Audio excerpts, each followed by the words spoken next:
बिस्मिल्लाहिर्रहमानिर्रहीम। आज का हमारा टॉपिक है अनमोल बातें।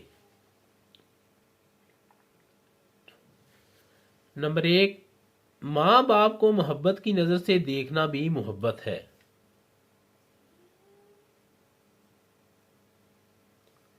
नंबर 2, झूठ से नंबर 2 नंबर 2 झूठ से ज़ईफ बढ़ता है और सच से कुव्वत में इजाफा होता है।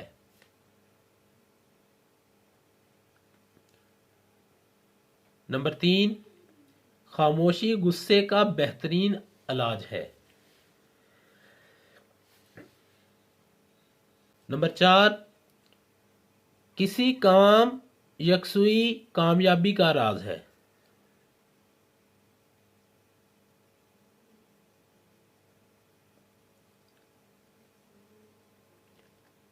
नंबर 5, बहादुर वो है जो कमजोर के साथ आजिज़ी से पेश आए।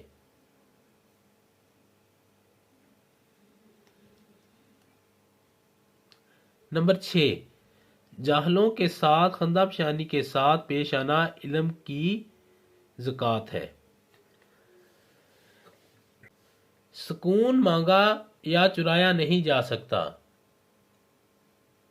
यानी कि कोई सुकून को मांग भी नहीं सकता और चुरा भी नहीं सकता। अगर आप लोगों को हमारी ये वीडियो अच्छी लगी हो तो हमारे चैनल को लाइक और सब्सक्राइब लाजमी कर दीजिएगा।